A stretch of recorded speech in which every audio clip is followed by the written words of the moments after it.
علیکم، میں ہوں فیصل محمد اور آپ دیکھ رہے ہیں ہمارا YouTube channel views of Faisal Muhammad. کل کے ویلاگ میں نے آپ کو کہا تھا کہ قاضی فائز عیسیٰ نے کل کی سماعت کے دوران ایک لفظ کہا تھا اور بڑا اہم لفظ تھا، اور وہ لفظ یہ انہوں نے کہا تھا کہ اب وقت آ گیا ہے کہ ہمیں طے کرنا ہوگا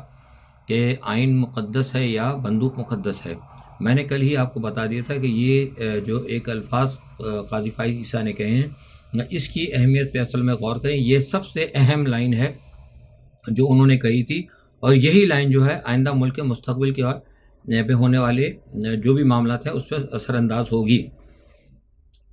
اس الفاظ کو یا اس لائن کو مکمل کیے ہوئے غالباً ابھی شاید 24 گھنٹے بھی نہیں گزرے تھے کہ آج آپ نے دیکھا کہ آئین اور بندوق کی لڑائی شروع ہو گئی، اور آئین اور بندوق کی لڑائی جو پہلا جو اس کا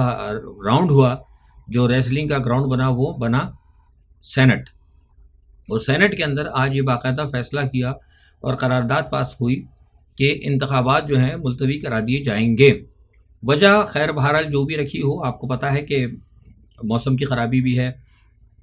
فضل الرحمان صاحب اور دیگر بہت سارے لوگ کہتے رہے، لیکن یہ ایک وہ وجہ تھی جو کہ بہرحال سینٹ میں جن لوگوں نے ایک ریزن دیا، لیکن در حقیقت یہ ایک ایسا معاملہ ہے جس کو کہ آپ کو سمجھنا پڑے گا۔ اور جب میں نے کل آپ کو اس کی پوری توجہ بتا دی تھی کہ یہ جو ہے معاملہ آئین کی، کیونکہ سپریمیسی کی بات کی ہے چیف جسٹس نے، اور چیف جسٹس نے بارہا، اگر آپ غور سے سنتے ہوں چیف جسٹس کی باتوں کو، تو ان کا ایک لفظ جو ہے مسلسل ہر جتنے بھی، یعنی اس جو پروسیڈنگ ہے اس کے درمیان بھی اور اس سے قبل بھی، وہ ایک بات کہتے رہے، اور انہوں نے ایک بہت زبردست پلی انہوں نے لی ہے۔ انہوں نے یہ کہا تھا کہ ہم، یعنی سپریم کورٹ، انہوں نے کہا کہ ہم جو ہیں مقننہ یعنی پارلیمنٹ کے یا کسی بھی جو حکم ہے ہم اس کے خلاف نہیں جائیں گے، کیونکہ پارلیمنٹ برتر ہے۔ دوسرا ان کا ایک اسٹینڈ یہ رہا تھا کہ ہم پارلیمنٹ کو کبھی بھی ڈکٹیٹ نہیں کریں گے، نہ ہم پارلیمنٹ کو حکم دے سکتے ہیں۔ یہ بارہا وہ کہتے رہے ہیں، اور یہی وجہ ہے کہ آپ نے پتہ ہے کہ جو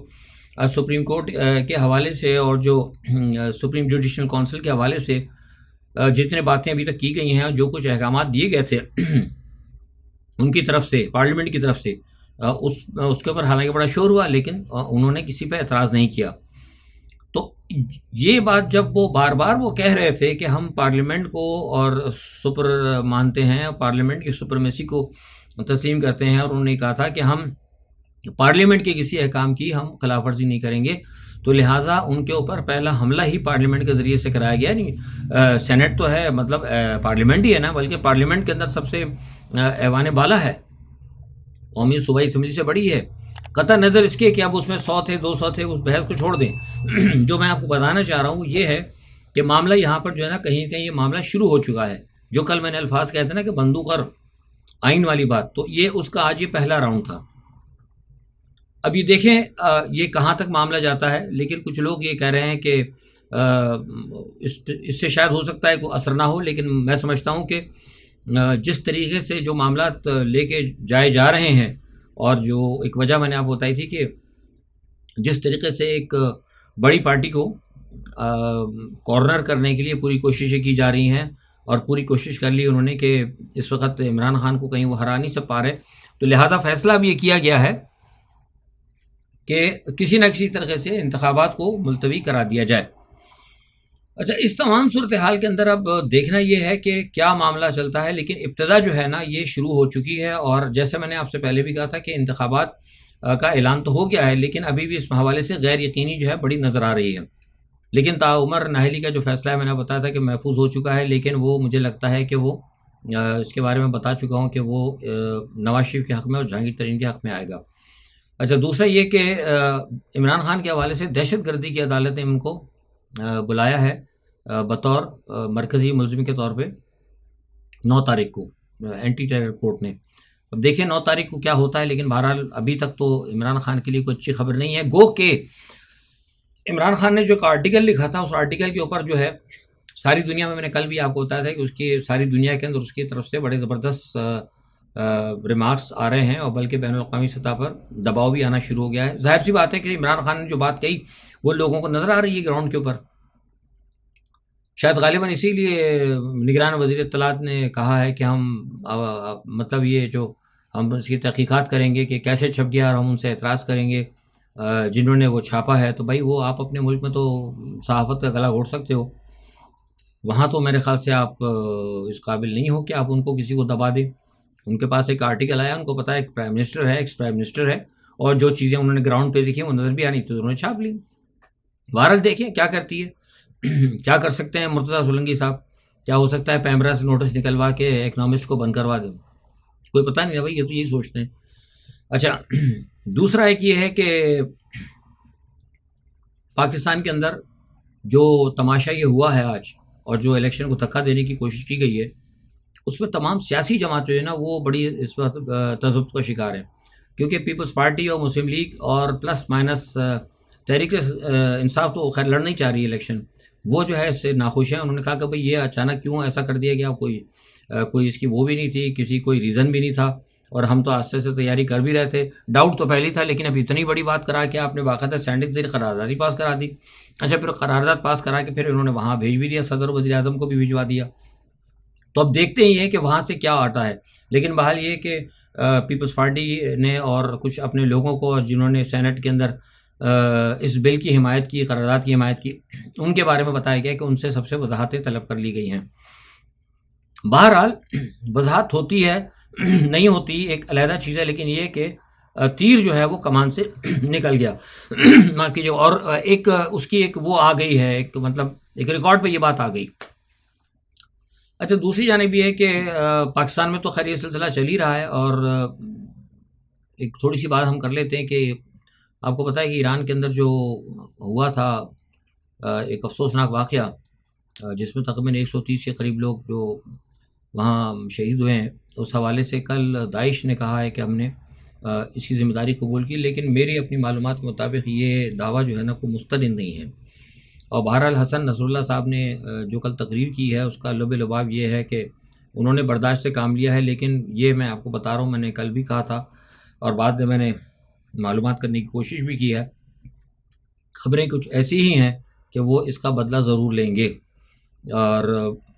جس سے بھی اب کیا ہے وہ اب آپ خود سمجھ سکتے ہو، میں بہرحال ان کو نمائند نہیں کروں گا، لیکن یہ ہے کہ یہ ہنگامہ جو ہوا ہے ایران کے اندر افسوسناک، اس کا جو ہے جواب ضرور لیا جائے گا. اچھا، دوسرا یہ ہے کہ اینتھونی بلنکن صاحب جو ہے نا، وہ میں نے آپ بتایا تھا وہ پہنچنے والے تھے، وہ پہنچ گئے، اور غالباً 9 انہوں نے ملکوں کا دورہ کرنا ہے، اور وہ کوششیں کریں گے جنگ بندی کے حوالے سے. لیکن مجھے جو ہے نا ابھی تک اس میں کوئی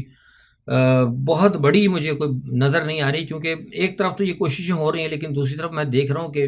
گراؤنڈ کے اوپر جو ہے نا اس حوالے سے کوئی کام عملی طور پر نظر نہیں آ رہا. مثال کے طور پہ آج جو امریکہ نے عراق کے اندر 2 بڑے ہیں مطلب کمانڈر میں نے بتایا تھا ان کی ہلاکت ہو گئی، اور آج پھر صبح امریکہ نے ایک اٹیک کیا ہے. اس کے بعد پھر عراق نے یہ کہہ دیا ہے کہ باقاعدہ طور پر امریکہ کو بھئی آپ یہاں سے اپنے اڈے تام تبڑ اٹھا کے یہاں سے چلے، یعنی اپنا اڈے ختم کر دیں. تو اب ایسی صورتحال کے اندر جب کہ یہ جو عراق کا اور اسرائیل کا، لبنان کا اسرائیل کا، ایران کا اسرائیل کا، یمن کا اسرائیل کا، یعنی ایک طرف اسرائیل ہے، باقی دوسری طرف 4 ممالک جو ہیں وہ کھڑے ہوئے ہیں، اور چاروں کا ان سے تنازع چل رہا ہے، اور ان کو پتہ ہے کہ اس کے پیچھے امریکہ ہے. تو ایسی صورت کے اندر امریکہ سے یہ یہاں پر کہہ دینا کہ آپ اپنے اڈے اٹھا لیں، دوسرے جو ممالک ہیں ان کو بھی شاید کوئی اس حوالے سے کوئی فیصلہ کرنے کے لیے راغب کر سکتا ہے. اور میں کہتا ہوں اگر ہو تو اچھی بات ہے، ٹھیک ہے بھئی، آپ کوششیں کریں نا، اپنے ملک کو خود سنبھالنے کی کوشش کریں، اسلحہ خریدیں، سب کچھ خریدیں، امریکہ سے خریدیں، رشیا سے خریدیں، چاہے جس سے خریدیں، لیکن کسی بھی ملک کی فوج کو بلا کر اپنے پاس بٹھا لینا کہ آپ آئیں اور آ کے ہماری حفاظت کریں، تو میرے نزدیک تو بہرحال یہ کوئی اچھی پریکٹس نہیں ہے. لیکن بہرحال ٹھیک ہے، اقوام ہیں، ان کے مالکان ہیں، ان کے کرتا دھرتا ہیں، فیصلہ ساز ہیں. تو یہ ایک چیز ہے، اور مجھے لگتا ہے کہ اس کا اثر جو ہے شاید دور تک جائے گا. اور دیکھیں کیا ہوتا ہے. لیکن ایک اہم بات یہ ہے کہ آج سے 2-3 دن پہلے اسرائیل نے جب بڑے زور سے کہا تھا کہ ہم یہاں سے ان کو نکال دیں گے، اور بالکل ہم تو ان کو چھوڑیں گے بھی نہیں، اور ہم نے تو بالکل صفحہ ہستی سے ان کو ختم کر دینا ہے، اور ایک ہی ریاست ہوگی اور وہ ریاست اسرائیل ہوگی. لیکن آج اسرائیل کی طرف سے یہ بیان آیا ہے کہ ہاں 2 ریاستی جو ہے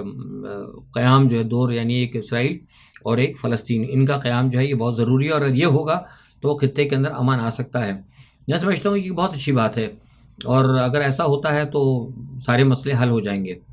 سب کا یہی ہے، پاکستان کا بھی اسٹینڈ ہے، کئی اسلامی ممالک کا بھی یہ اسٹینڈ ہے۔ بہرحال یہ ہے کہ صورتحال جو ہے نا اس وقت، ابھی تو یہ باتیں چل رہی ہیں، لیکن یہ ہے کہ معاملہ ٹھیک نہیں ہے۔ اسرائیل کی جانب سے بمباری جاری ہے غزہ کی پٹی کے اوپر، کل رات بھی انہوں نے بمباری کی، آج صبح بھی کی، اور آج دوسری جانب جو اسرائیل کی جو ساحلی علاقے ہیں اس کے اوپر بھی جناب ان کے اسرائیل کی کشتیوں نے جناب بڑی زبردست طریقے سے فائرنگ کی ہے۔ اس کے اندر تقریباً کچھ 6 یا 7 لوگوں کے شہید ہونے کی اطلاعات ہیں۔